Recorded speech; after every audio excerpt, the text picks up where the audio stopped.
Last video में आप लोगों ने मुझसे ऑडिट के बारे में सीखा था कि ऑडिट क्या होता है। आपने वो वीडियो देखी या नहीं देखी मुझे बताइएगा कमेंट बॉक्स में। राइट, और नहीं देखी तो आई बटन में मैं आपको उसका लिंक दूंगा, वो आप चेकआउट कर लीजिएगा। और आपको पता है कि आप ये जो ए फॉर ऑडिट पॉडकास्ट है हमारा, इसे आप लोग स्पॉटिफाई पे या और भी जो फेमस पॉडकास्ट प्लेटफॉर्म्स हैं जैसे कि एप्पल पॉडकास्ट, गूगल पॉडकास्ट, वहाँ पे सुन सकते हैं वर्कआउट करते समय, वॉक करते समय। तो उसको सुनने के लिए भी मैं आप लोगों को लिंक शेयर करूंगा, उनको एक बार चेकआउट कर लीजिएगा। खैर, हम आज के इस वीडियो में किस मुद्दे पे बातचीत करने वाले हैं? पहले तो अपनी कुर्सी की पेटियां बांध लीजिए और साथ में चलने के लिए तैयार रहिए, क्योंकि हम लोग एक और कॉन्सेप्ट आज डिस्कस करेंगे। और मेरी रिक्वेस्ट है, मेरी हमेशा की तरह एक रिक्वेस्ट है, प्लीज़ पूरा सुन लीजिएगा, पूरा देख लीजिएगा। नहीं तो फिर आप लोग कंफ्यूज रहेंगे, फिर आप लोग बोलेंगे कि नहीं हमें नहीं समझ आया, हमें नहीं पता चला। तो इसलिए मेरी रिक्वेस्ट है कि पूरा देखिएगा, पूरा सुनिएगा। हम बात करेंगे ओवरऑल ऑब्जेक्टिव्स ऑफ ऑडिटर के बारे में, जो कि बहुत इंपॉर्टेंट है और जो कि ऑडिटिंग के एक स्टैंडर्ड से भी निकलता है। उस स्टैंडर्ड का नाम मुझे आपने कमेंट बॉक्स में बताना है, नाम और नंबर दोनों, कि ओवरऑल ऑब्जेक्टिव्स कहाँ पे लिखे हैं ऑडिटर के। वैसे तो बहुत आसान क्वेश्चन है, बट फिर भी आप लोगों को मोटिवेट करने के लिए मैंने क्वेश्चन पूछ लिया है।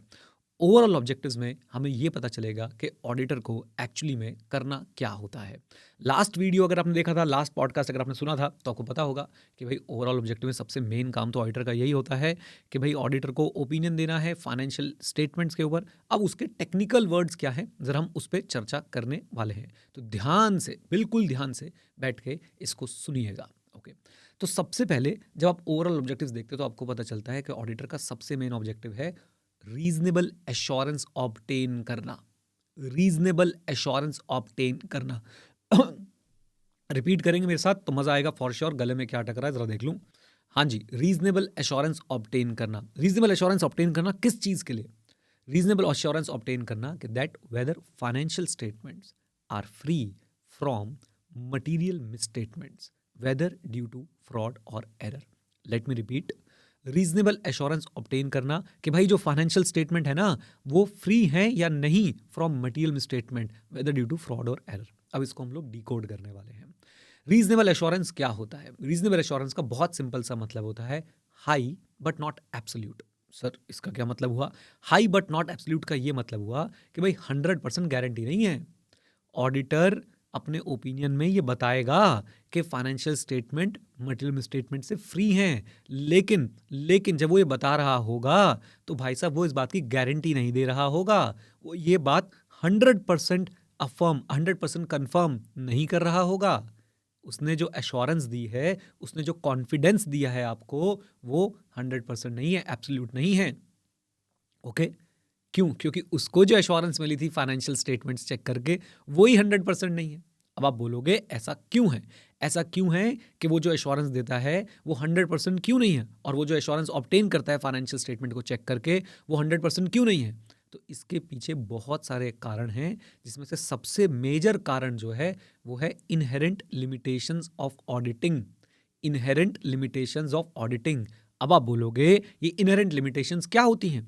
तो इनहेरेंट लिमिटेशंस वो लिमिटेशंस हैं जिससे आप ऑडिट को अलग नहीं कर सकते। यानी कि आप कितना ही जोर लगा लो, आप कितनी ही मेहनत कर लो, आप कितना ही चेकिंग कर लो, लेकिन कुछ ऐसी चीज़ें हैं जो ऑडिट में हमेशा गड़बड़ होने के चांसेस रहते हैं।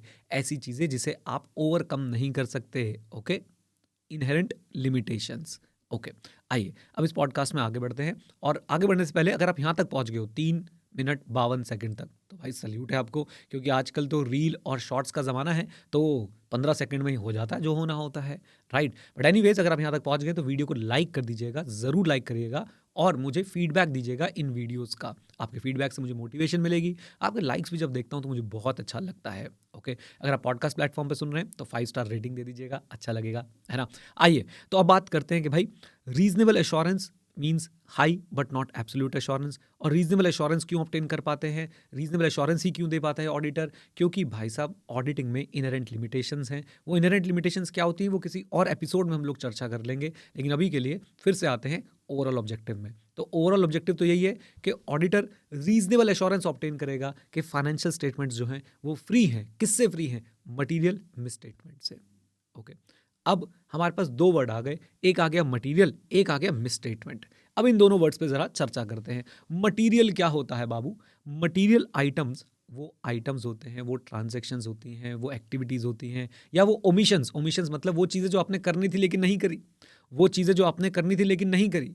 तो कोई भी ऐसी ट्रांजैक्शन, कोई भी ऐसा अमाउंट, कोई भी ऐसी एक्टिविटी, कोई भी ऐसी इनएक्टिविटी जो judgment of the user of the financial statement पे इम्पैक्ट डालती हो, जो thought process of the user of the financial statement पे इम्पैक्ट डालती हो, जो डिसीजन लेने वाले के डिसीजन पे इम्पैक्ट डालती हो, ऐसा कोई भी आइटम जो है वो हमारे लिए मटेरियल आइटम रहने वाला है। हाँ जी, ऐसा कोई भी आइटम जो है वो हमारे लिए क्या रहने वाला है? मटेरियल आइटम रहने वाला है। याद रखिएगा, मटेरियलिटी का मतलब बहुत सिंपल सा है। मटेरियलिटी का मतलब क्या है कि भाई कोई भी ओमिशन, मेरे साथ साथ कोई भी मिसस्टेटमेंट, कोई भी ओमिशन जो इंडिविजुअली या बहुत सारी चीज़ों के साथ मिलके किस पे इम्पैक्ट डालती हो, इन्फ्लुएंस करती हो economic decision of the user taken on the basis of the financial statement, right. तो ऐसी चीज़ों को हम लोग बोलते हैं कि ये चीज़ें क्या है? मटीरियल है। अच्छा, याद रखिएगा, हम पढ़ क्या रहे हैं? हम तो पढ़ रहे हैं कि भाई ओवरऑल ऑब्जेक्टिव क्या है। ओवरऑल ऑब्जेक्टिव होता है रीजनेबल एश्योरेंस ऑब्टेन करना that financial statements are free from material misstatement. फिर हमने देखा रीजनेबल एश्योरेंस को हमने समझ लिया। रीजनेबल एश्योरेंस को समझने के बाद हम लोग अब समझ रहे हैं मटीरियल का मीनिंग। तो मटीरियल मतलब सिंपल सी बात, कोई भी मिसस्टेटमेंट, कोई भी ओमिशन, कोई भी ऐसी चीज जो इंपैक्ट डाल सकती है, किस पे इन्फ्लुएंस कर सकती है, किसको? Economic decision of the user taken on the basis of the financial statement. Okay, अब एक वर्ड आया था मिस स्टेटमेंट। हाँ जी, अब एक वर्ड आया था, कौन सा? Miss statement. तो जरा मिस स्टेटमेंट का मीनिंग भी समझ लें। What do you mean by miss statement? Miss statement का मतलब क्या है? मिस स्टेटमेंट का मतलब बहुत सिंपल है, जो हुआ और जो होना चाहिए था। मेरे साथ, जो हुआ और जो होना चाहिए था, जब उसके बीच में डिफरेंस आ जाए तो उसे मिसस्टेटमेंट बोलते हैं।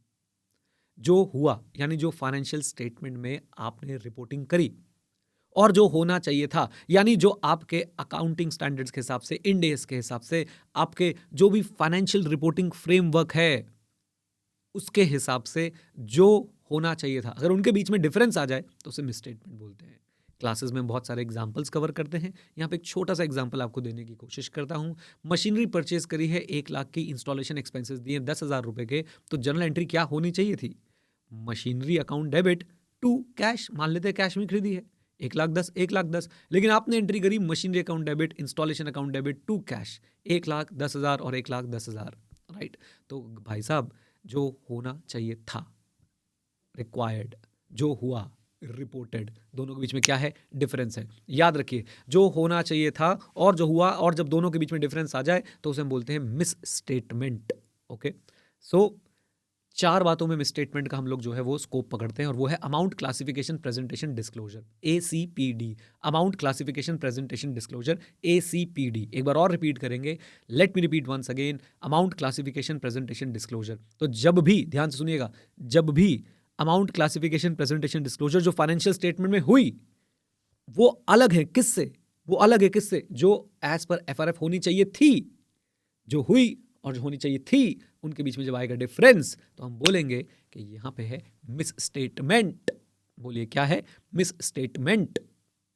ओके, सो अब फिर से देखिए कहाँ थे हम लोग। यही मज़ा है कि ऑडिट जब आप पढ़ेंगे तो आप लोगों को ना बहुत ज़्यादा कंट्रोल बना के रखना पड़ेगा कि हम क्या पढ़ रहे हैं, क्योंकि पढ़ते पढ़ते हम लोग भावनाओं में बह के दूसरे टॉपिक में चले जाते हैं, फिर वापस आना पड़ेगा। हम लोग पढ़ रहे थे overall objectives of the independent auditor, right. आपने मुझे कमेंट बॉक्स में बताना है कि कौन सा स्टैंडर्ड जो है वो बताता है इसके बारे में, उसका नाम और नंबर मुझे नीचे लिख के बताना है। ओवरऑल ऑब्जेक्टिव था to obtain reasonable assurance that whether financial statement are free from material misstatement. Material misstatement, material का मतलब पता है, कोई भी मिस स्टेटमेंट, कोई भी ओमिशन जो इंपैक्ट कर दे, इन्फ्लुएंस कर दे economic decision of the user taken on the basis of the financial statements, right. और मिस स्टेटमेंट का मतलब आपको पता है, misstatement is the difference किसके बीच में? जो हुआ, जो भी अमाउंट क्लासिफिकेशन प्रेजेंटेशन डिस्क्लोजर हुआ, कहाँ पे हुआ? फाइनेंशियल स्टेटमेंट में। और जो अमाउंट क्लासिफिकेशन प्रेजेंटेशन डिस्क्लोजर होना चाहिए था, कहाँ पे होना चाहिए था? आपकी जो होना चाहिए था आपके as per applicable financial reporting framework, उनके बीच में जब भी डिफरेंस आ जाएगा तो उसे हम बोलते हैं मिस स्टेटमेंट। नाउ, अगर आपने मेरी बातों को अभी तक ध्यान से सुना, तो obtain reasonable assurance that whether financial statement are free from material misstatement whether due to fraud और एरर। तो ऑडिटर बस ये रीजनेबल एश्योरेंस ऑब्टेन करता है कि भाई फाइनेंशियल स्टेटमेंट फ्री है ना, किससे? मटीरियल स्टेटमेंट से। और मटीरियल स्टेटमेंट के कॉजेज क्या क्या हो सकते हैं? Fraud and error. हाँ जी, मटीरियल स्टेटमेंट के कॉजेज क्या क्या हो सकते हैं? याद रखिए, फ्रॉड एंड एरर। अब ये इसका मतलब मैं कहना चाह रहा हूँ कि मटीरियल मिसस्टेटमेंट फाइनेंशियल स्टेटमेंट में दो चीज़ों की वजह से हो सकती है, या तो फ्रॉड की वजह से हो सकती है या एरर की वजह से हो सकती है। अब दोनों मटीरियल मिसस्टेटमेंट में फ़र्क क्या होगा, फ्रॉड वाली मटीरियल मिसस्टेटमेंट और एरर वाली मिसस्टेटमेंट के अंदर फ़र्क क्या होने वाला है। Let me repeat, what is the difference between misstatement because of fraud और misstatement because of error? The difference is intention. Intention. पहली बात तो मैं आपको कॉन्ग्रेचुलेट करना चाहता हूँ, 10 मिनट हो चुके हैं। अगर आप अब तक भी बने हुए हैं तो अपनी पीठ थपथपा लीजिएगा, मेरी तरफ से अपनी पीठ थपथपा लीजिएगा, क्योंकि अब आपने almost 90% podcast listeners, 90% YouTube viewers को बीट कर दिया है। 10 मिनट तक अगर आप रह गए तो बिलीव मी, 90 क्या, मुझे लगता है 95% आपने लिसनर्स और 95 व्यूवर्स को आपने बीट कर दिया, आप यहाँ तक आ गए हैं। Right, hats off to you. अच्छा जी, अब ज़रा बात करते हैं किसके बारे में, कि हम लोग अब बात करते हैं कि भाई ये जो मिसस्टेटमेंट होती है इनके दो कारण हो सकते हैं, मैंने आपको बताया, फ्रॉड एंड एरर, और दोनों के बीच में डिफरेंस क्या होता है, इंटेंशन। अगर इंटेंशनल मिसस्टेटमेंट है तो फ्रॉड है, और अगर अनइंटेंशनल मिसस्टेटमेंट है तो वो क्या है, वो एरर है। मैं फिर रिपीट करता हूँ, डिस्टिंग्विशिंग फैक्टर जो फ्रॉड और एरर के बीच में होता है वो है इंटेंशन। अगर इंटेंशनल है तो वो फ्रॉड है, और अगर अनइंटेंशनल है तो वो एरर है। आई होप ये बात क्लियर है, बोल दीजिए, लीजिए। फिर से चलते हैं ओवरऑल ऑब्जेक्टिव पे। सो ओवरऑल ऑब्जेक्टिव क्या बोलता है, come on, to obtain reasonable assurance that whether financial statement are free from middle misstatement whether due to fraud और एरर। ओके, एक काम ऑडिटर का ये है कि उसे रीजनेबल एश्योरेंस, उसे रीजनेबल कॉन्फिडेंस, उसे रीजनेबल जो है अपने अंदर विश्वास जगाना है कि भाई फाइनेंशियल स्टेटमेंट फ्री है या नहीं मटेरियल मिसस्टेटमेंट से। और मटेरियल मिसस्टेटमेंट किस कारण हो सकती है, फ्रॉड और एरर के कारण हो सकती है। और इसी में सेकंड काम, एक बार उसके पास रीजनेबल एश्योरेंस आ जाएगी तो उसका सेकंड काम और जो सबसे मेन काम है वो पता है क्या है, वो है to express an opinion that whether financial statements are prepared in all material respect as per applicable financial reporting framework. Let me repeat, to express an opinion that whether the financial statements are prepared, जो financial statements जो बनी हैं किसके हिसाब से, are prepared in all material respect as per applicable financial reporting framework. Right. अब applicable financial reporting framework क्या होता है, अभी के लिए ऐसा समझिए कि एप्लीकेबल फाइनेंशियल रिपोर्टिंग फ्रेमवर्क वो फाइनेंशियल रिपोर्टिंग फ्रेमवर्क है जो मैनेजमेंट यूज़ कर रही है फाइनेंशियल रिपोर्टिंग के लिए, और जो एक्सेप्टेबल है as per the laws and regulation. Management use कर रही है और एक्सेप्टेबल है as per the laws and regulation. Okay, अच्छा जी, तो अब इसमें क्या है, इसमें क्या डिस्कशन है, इसमें कोई खास डिस्कशन नहीं है। इसमें तो बस आपको इतना पता होना चाहिए कि भाई ऑडिटर के पास रीजनेबल एश्योरेंस आ गई है, इसी एश्योरेंस के बेसिस पे अब वो ओपिनियन बताएगा अपना कि क्या financial statement as per applicable financial reporting framework बनी भी है या नहीं। और तीसरा पार्ट जो ऑब्जेक्टिव का है वो है रिपोर्टिंग। उसने एश्योरेंस ऑब्टेन करी, उसने ओपिनियन बनाया, अब वो फाइनेंशियल स्टेटमेंट पे क्या करने वाला है, कम ऑन, अब वो फाइनेंशियल स्टेटमेंट पे क्या करने वाला है, रिपोर्ट करने वाला है, और उस रिपोर्ट को वो कम्युनिकेट भी करेगा एज पर दी एसेज। और रिपोर्टिंग के एसेज कौन से होते हैं, रिपोर्टिंग के एसेज कौन से होते हैं, एसेज 700, 701, 705, 706, 710 एंड 720। इन पे 710 और 720 पे कभी समय रहा तो ज़रूर चर्चा करेंगे। और याद रखिए हमारे पास तीन चीज़ें जो हैं वो हो गई हैं, रीजनेबल एश्योरेंस, मेरे साथ, रीजनेबल एश्योरेंस, उसके बाद ओपिनियन, और उसके बाद report. Reasonable assurance, opinion and report. पता है इसको शॉर्ट में मैं क्या बोलता हूँ, ऑडिटर जो है ना वो रॉर करेगा, रॉर। वाह, रॉर कैसे करेगा, जरा ध्यान सुनिए। आर, पहला आर, रोर, RAROAR। तो आर और ए को मिला लो, आर और ए को मिला लो रीजनेबल एश्योरेंस, ओ को देख लो ओपिनियन, और लास्ट वाले आर को देख लो रिपोर्टिंग। रोर करता है ऑडिटर, ऑडिटर का ऑब्जेक्टिव क्या है, टू रोर, राइट। और रोर का मतलब यहां पे क्या है, जरा ध्यान से सुनिएगा, ROAR, आर और ए को जोड़ लो तो बन जाएगा हमारे पास रीजनेबल एश्योरेंस, ओ को पकड़ लो तो बन जाएगा ओपिनियन, और आखिरी आर को देखोगे तो वो बनेगा रिपोर्ट, रोर। ठीक है, ओके। सो ओवरऑल ऑब्जेक्टिव में ऑडिटर को क्या करना होता है, रोर करना होता है, रीजनेबल एश्योरेंस ऑब्टेन करना है, ओपिनियन देना है, और फिर रिपोर्ट बनानी है फाइनेंशियल स्टेटमेंट्स के ऊपर और कम्युनिकेट करना है as required by the standards, and that report should be based on the findings of the auditor. Okay, so overall objective के साथ साथ हमने देखिए रीजनेबल एश्योरेंस को समझा, हमने देखिए मिसस्टेटमेंट को समझा, हमने मटेरियल को भी समझ लिया। उम्मीद करता हूं आपने इस पॉडकास्ट को भी एंजॉय किया। अगर आपने सुना है पूरा, अगर आपने सुना है तो इस पॉडकास्ट को भी उम्मीद करता हूं आपने एंजॉय किया तो आपने क्या करना है ना, सबके साथ शेयर करना है। और सीए इंटरमीडिएट, सीए फाइनल की, या फिर आपको अगर एसीसी की ऑडिट क्लासेस चाहिए तो आप लोग edu91.org पे विजिट कर सकते हैं, learn91.com पे विजिट कर सकते हैं ACCA की क्लासेस के लिए। राइट। एडी 91 पे सीए इंटरमीडिएट, सीए फाइनल, और लर्न 91 पे आपको एसीसीए की ऑडिट की क्लासेस मिल जाएंगी, राइट। आपका कोई सवाल या सुझाव है इन पॉडकास्ट को लेके तो कमेंट बॉक्स में ज़रूर बताएं। हम सारे फेमस पॉडकास्ट प्लेटफॉर्म्स पे अवेलेबल हैं, हमें जाके वहाँ पे आप सुन सकते हैं, एंजॉय कर सकते हैं, और वर्कआउट करते करते, वॉक करते करते आप लोग जो है ऑडिट सीख सकते हैं और जीत सकते हैं, right guys. With this note, thank you very much, stay connected, stay head, जय हिंद। और हाँ मित्रों, सीखते रहें, क्योंकि सीखना शुरू तो जीतना शुरू। All the best, God bless you all, छा जाओ, bye bye, take care, God bless you.